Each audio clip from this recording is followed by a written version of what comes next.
Welcome, welcome, welcome to episode 82 of the show with no name. I'm your humble host, Nick, and today we're going to be exploring this beautiful little cemetery out here in Aguadilla, Puerto Rico. This cemetery goes by the name of the Cementerio Histórico Urbano Aguadilla, and this is part one of my documentation. Let's get into this. One of the first things that really caught my attention about this cemetery was just the interesting layout of it. That got my attention right off the bat because it goes into a couple of different directions, and it's just really interesting how they put this cemetery together.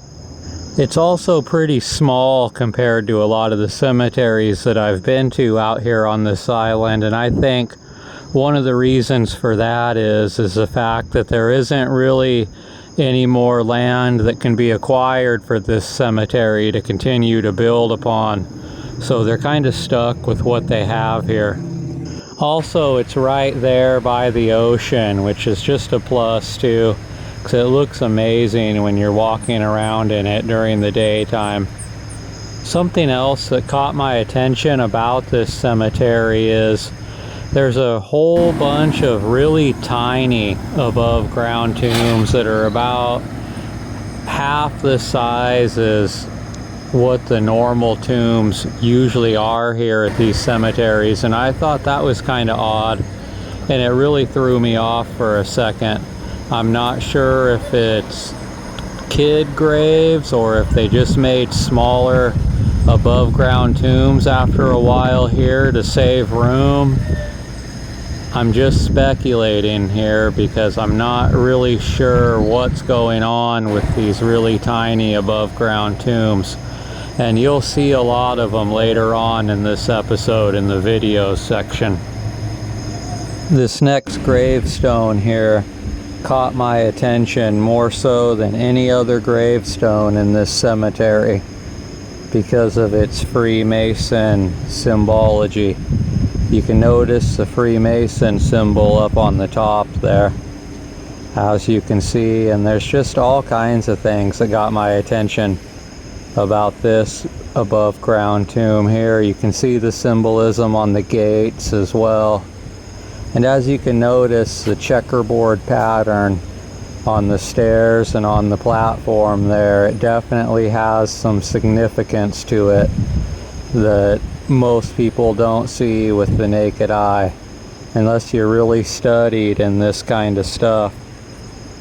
You'll also notice over there the two pillars. One of them has a globed earth on it and the other one has fruit, and there is some kind of meaning behind that, although I'm not quite sure what it is. You also have the sun and earth surrounded by chains. What does that mean? They have the world on lockdown? I just don't know. I have so many unanswered questions about this above ground tomb that it'll probably haunt me for a long time.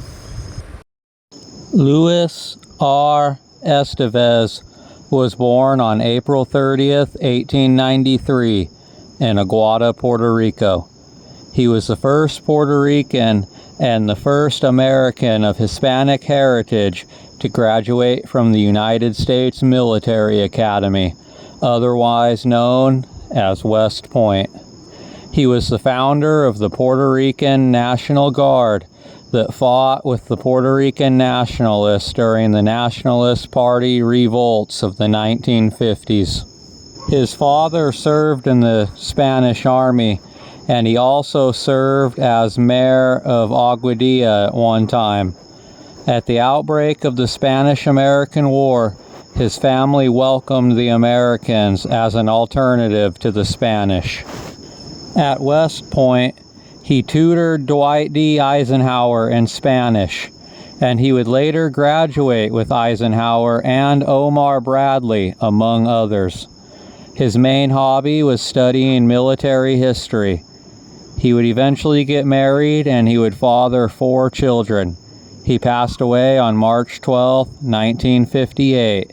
He was a major general. This photo right here is a photo of the National Guard that he founded that was sent to quell a nationalist party uprising in Puerto Rico.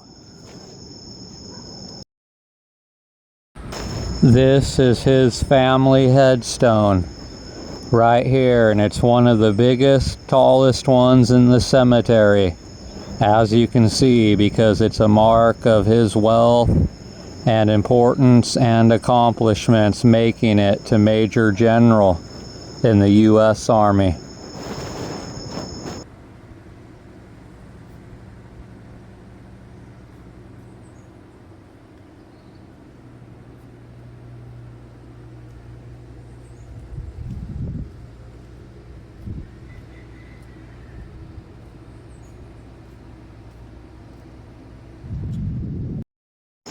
Now here we are in the very back of the cemetery, and as you can see, you have basically an ocean view here, which is awesome.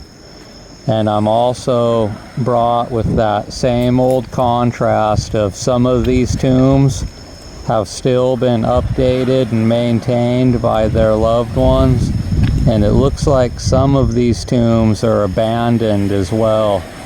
And it's pretty interesting to see them right next to each other like they are in some of these old cemeteries here in Puerto Rico.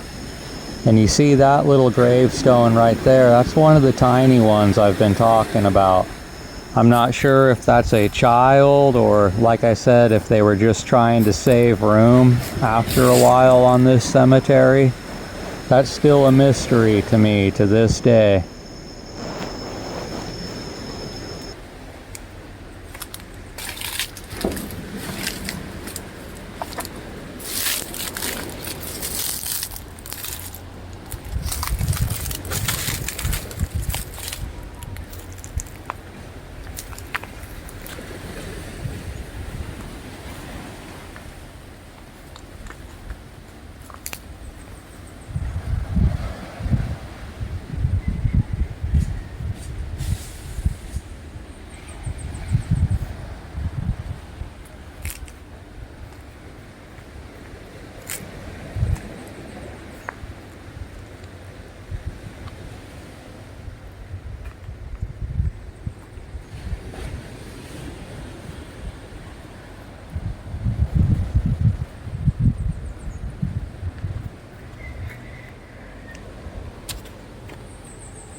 Rafael Sanchez Saliva was born on April 8, 1925 in Aguadilla.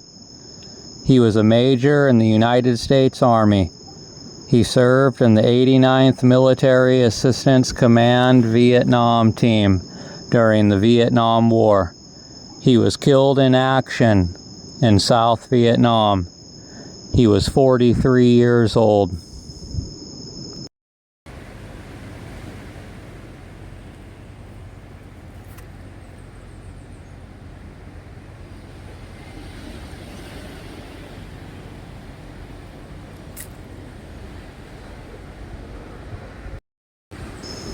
I hope you enjoy the rest of the videos of part 1 of this awesome cemetery that goes by the name of the Cementerio Historico Urbano Aguadilla. This is part 1 of my documentation of this cemetery.